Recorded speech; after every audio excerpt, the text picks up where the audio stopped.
وصلني تطبيق جديد تجسده مؤسسة نقل حضري خاصة نحو تجسيد رهان عاصمة المدينة الذكية.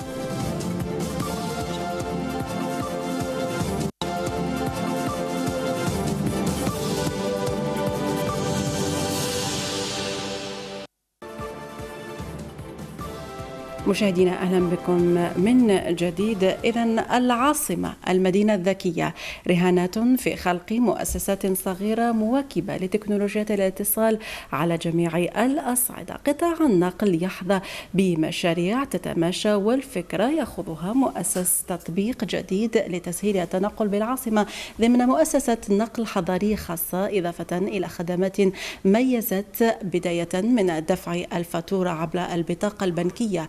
عبد الرحمن بوضياف يفصل أكثر في التطبيق وصلني من خلال الريبورتاج التالي. بعد الرهان المرفوع والكامن في مقولة الجزائر العاصمة المدينة الذكية التي أحدثت شبه ثورة في خلق مؤسسات صغيرة مواكبة لتكنولوجيات الاتصال في جميع الأصعدة، ومن بين أهم القطاعات المتبنية للحداثة قطاع النقل. مهدي شاب في العقد الثالث من عمره لم يتردد في إنشاء مؤسسة نقل حضري خاصة في صيغة سيارة نقل مع سائق عند الطلب 24 ساعة على مدار 7 أيام كخدمة أساسية للمتنقلين عبر العاصمة، إضافة إلى خدمات مميزة بداية من دفع الفاتورة عبر البطاقة البنكية وغيرها. Aux clients d'avoir un chauffeur privé pour assurer leur déplacement d'un point A à un point B. À bord des véhicules, on propose des services, notamment une connexion Wi-Fi, des rafraîchissements, la possibilité de recharger son téléphone à bord. Vous pouvez aussi avoir des sièges bébés aussi. Actuellement, on a lancé notre service au niveau de la wilaya d'Alger. C'est des services payants, les tarifs sont étudiés et très accessibles pour tout le monde. Vous pouvez payer en espèces ou via des terminals, des TPE. Donc on a équipé chaque véhicule d'un TPE. Donc si vous avez une carte, vous pouvez régler par carte ou en espèces en attendant le lancement du e-paiement. مؤسسة مهدي الناشئة في سيارة نقل مع سائق خاص المعتمدة أساسا على الاحترافية من خلال خدمات مميزة، اختارت توجه نحو ضم سائقيه للصندوق الوطني للتأمين الاجتماعي ضمانا لخلق مناصب شغل دائمة ومنح التقاعد لموظفيه عكس العملاق العالمي أوبر. On crée de l'emploi aussi. Pas que des chauffeurs, hein. C'est des chauffeurs salariés déclarés au niveau de la CNAS. Vous avez des personnes qui s'occupent de la maintenance parce que chaque véhicule est nettoyé et vérifié chaque soir. Le client qui dit que fait, il y a un véhicule propre, présentable et pourra bénéficier de tous les services à bas. Le prix de la course. صغيرة حقا هي مؤسسة مهدي الناشطة في قطاع النقل الحضري من طلب إلكتروني، عكس طموح وإرادة بينة لطاقة شبانية فضلت رفع التحدي أمام رهان مشترك في جعل عاصمة البلاد مدينة ذكية، والمحطة التالية ستكون وهران. إذن مشاهدينا للحديث حول هذا التطبيق الجديد تطبيق وصلني يحضر معنا مدير العام لشركة وصلني السيد مهدي هواري. سيدي مرحبا بك، شكرا على تلبية دعوة قناة النوز. شكرا على الدعوة. نعم، إذن سيد هواري ربما البداية من فكرة الانطلاق في هذا المشروع من أين، يعني كيف جاءت هذه الفكرة أولا؟ Le concept d'ADA, je l'ai vu dans plusieurs villes dans le monde. Je l'ai même testé. Donc on a travaillé, ça fait 2 ans qu'on travaille dessus. On a des partenaires, les RFQONA, mais début, la fin le projet, c'est-à-dire la réalisation. Et alhamdoulilah, là, on a lancé depuis 1 semaine. Et Inch'Allah, on va satisfaire nos clients. نعم، إذن بعد سنتين من دراسة المشروع، اليوم انطلق المشروع في الميدان. أكيد ربما لو نتحدث عن الخطوات الأولى في بعث هذا المشروع، ربما من تمويلات البنكية إلى تجسيده في أرض الواقع. تفضل سيد هواري. دونك حنا au début خيرنا كيما قلت لك لي بارتنير تاعنا نوتامون في الدومين بانكير. on a une banque avec qui on travaille من نهار بدينا، من نهار بدات تأسست الشركة تاعنا راهي ترافق فينا في المشاريع تاعنا. زدنا خيرنا d'autres partenaires اللي رافقونا notamment pour le développement تاع l'application. Et حتى لدوك الحمد لله on a choisi les bons, on regrette pas, le service est opérationnel et les clients sont très satisfaits. متواجدون أنتم فقط في العاصمة، يعني البداية بالجزائر العاصمة؟ نعم بدينا في ولاية الجزائر، سي لا ولاية تيست. دونك احنا نخدموا فيها حوالي 3 أشهر، ورانا ان شاء الله رايحين زوج ولايات، وهران وسطيف. احكي لنا سيد هواري عن هذا التطبيق، عن المشاهد اليوم في المنزل يريد ربما تجربة أو هذا التطبيق، كيف يعني ما هو الموقع الإلكتروني؟ l'application تقدروا vous pouvez la télécharger sur iOS ou la système Android تانيك. vous la téléchargez, elle est gratuite.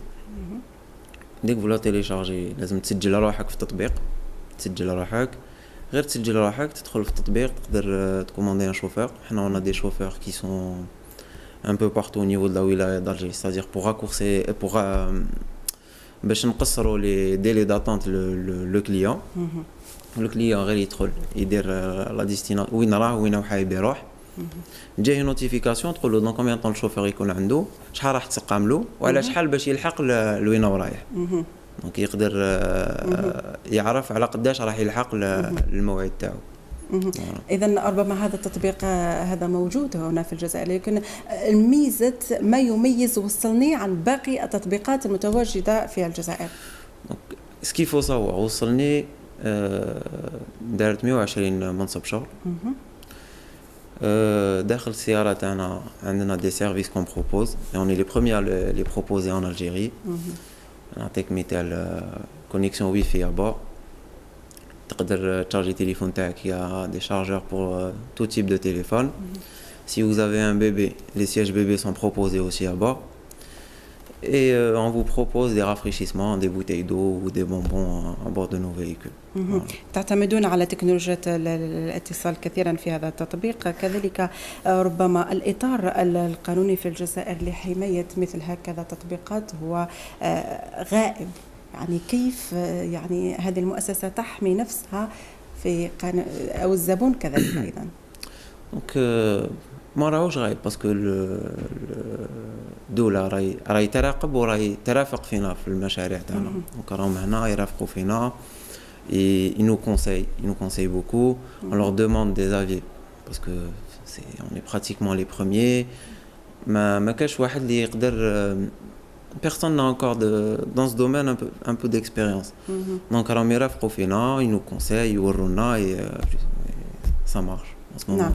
سيد هواري، كذلك لو نتحدث على نقطة أخرى واللي تتعلق كذلك بالطاقم، يعني السائق، يعني السائق لحماية كذلك الزبون، أكيد يعني مع حوادث المرور اللي تعرفها الجزائر، هل هناك تكوين حرص على تكوين السائقين في شركة وصلني؟ قبل ما يكون تكوين احنا نختاروا كاع لي شوفور. على اي اساس يتم اختيار السائق في الشركه؟ دونك شحال هو عنده ليكسبيريونس او فولان اللي عنده. وكان يكون نوفو بيرمي ما نقدروش نعطوا له المسؤوليه تاع الناس ديجا.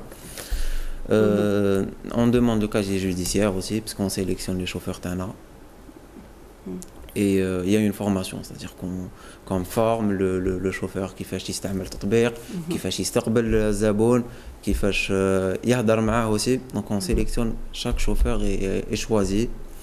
Et après chaque course, vous pouvez noter la course.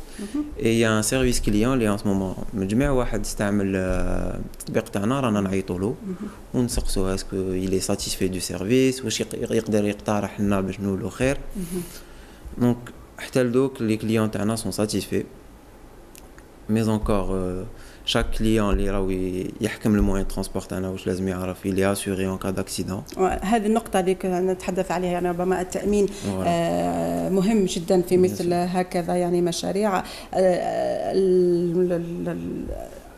الزبون يحتاج إلى تأمين في هكذا يعني تطبيقات. سور عندنا لي كليون يعيطوا يسقسوا حاجه جديده ما يعرفوهاش، يسقسونا عندهم لو نيميرو تاع سيرفيس كليون، يسقسونا كيفاش وعلاش. دونك الكليون واش لازم يعرف سي chaque client à bord est assuré, chaque chauffeur aussi. Donc on n'assure pas uniquement les véhicules, on assure même les clients تاعنا. Donc en cas d'accident là ils sont pris en charge. Inch'Allah ما لحقوش ليها mais les clients تاعنا ils sont pris en charge. Et même les chauffeurs تاعنا tout le monde est assuré au niveau de la classe qui m'a قلت لهم lors du reportage. نعم. Voilà. نعم. سيد هوري، ربما لو نتحدث على بعض الثغرات أو بعض نقاط تحايل إذا صح التعبير في تطبيقات، ربما السائق يفرض على الزبون أنه يمر عن هذا الطريق وليس عن هذا الطريق من أجل رفع التسعيرات وكلفة التنقل. أنتم في تطبيق وصلني هل تعتمدون يعني على مراقبة في هذه النقطة؟ Bien sûr, donc le client quand il passe commande, قبل ما يconfirme sa commande عنده une estimation تاع le prix. Le prix هذاك اللي يشوفه au départ هذاك هو اللي راح يخلصوا. تحديد المسار من يحدده؟ دونك تحديد المسار حنا لابليكاسيون تاعنا تستعمل les données GPS تاع Google Maps. Donc Google ils ont les informations تاع le trafic en temps réel. Donc le client qui يركب ما يقدرش le chauffeur est obligé de suivre l'application التطبيق هو اللي يوري له الطريق اللي يلحق فيها rapidement le trajet تاعو. Donc le chauffeur ما يقدرش يبدل le trajet وما يقدرش يبدل le prix aussi. Le chauffeur واش يدير يرفد le client يتبع l'application elle le guide وتعطيه la tarification. Donc le prix ne change pas. Le prix تاع اللي يشوفه quand le client commande هذاك هو اللي راح يخلصوه على fin ما راح ni plus ni moins. نعم. هذا طبعا في وجود ربما تغطية الجيل الثالث، يعني موجود هناك تغطية الإنترنت، ولكن في بعض النقاط يكون هناك غياب لهذه التغطية. كيف يتعامل السائق في هذه النقاط المسماة بالنقاط السوداء؟ Justement, avant de démarrer, on a parlé de ça avec le staff. Par exemple, on a un exemple, Mindek, il y a des problèmes de connexion. Ils sont partout dans le monde. Donc on est en train de mettre en place une... في الجزائر بكثرة يقول الزملاء. Partout. في صراو ماشي غير عندنا mais حنا on va prendre en charge le client, c'est-à-dire لو كان تكون une panne d'internet ماشي لا بان عندنا mais une panne يصراو on prendra en charge les clients par téléphone. Généralement les pannes ما يطولوش يقعدوا نهار même pas. هذا لا يؤثر على مصداقية المؤسسة؟ ماشي في يدنا. نعم. بالنسبة للمردودية اليوم، يعني الشركة بعد أسبوعين من الانطلاق في العمل، بالنسبة لمردودية المؤسسة مثل هكذا مشاريع جديدة في الجزائر. Pour un démarrage, alhamdoulilah Rabbi, parce que les gens commencent à connaître, on est en train de lancer des campagnes, notamment Redouane, dans le centre commercial, on va lancer une campagne de téléchargement.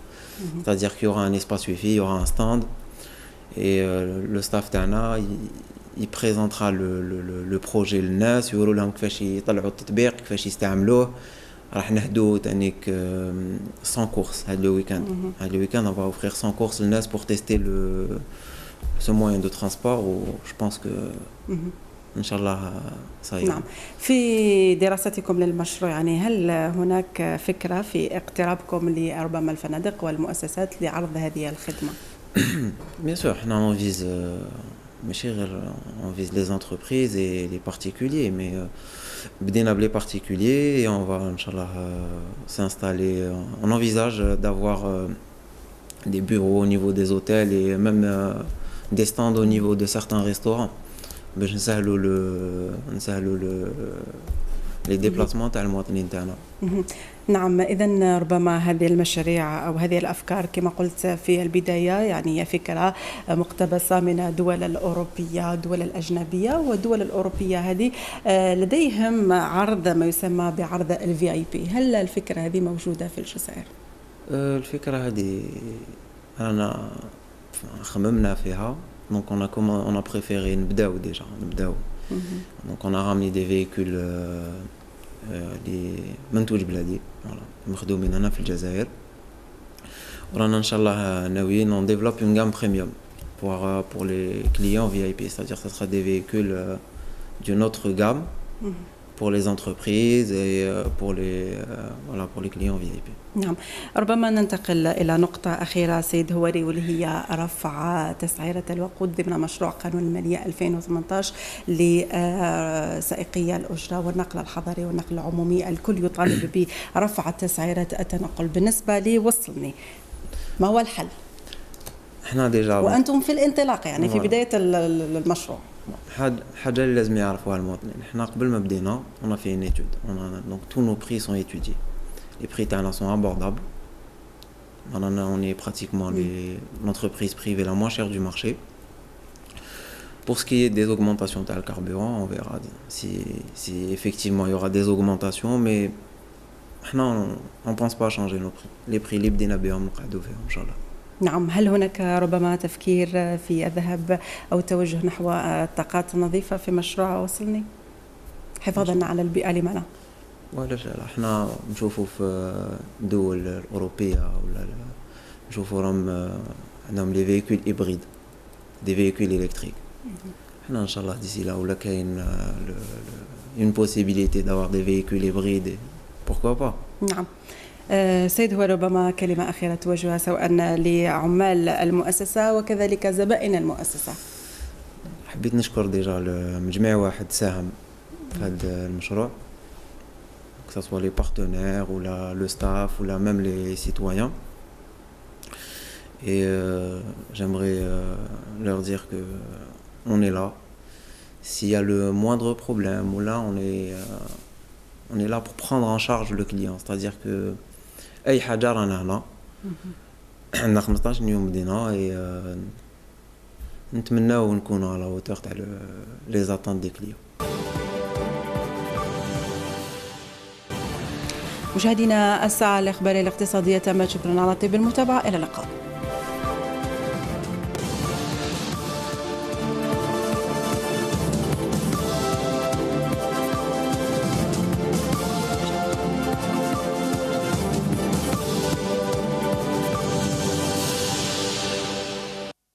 جازي معاها تقدر.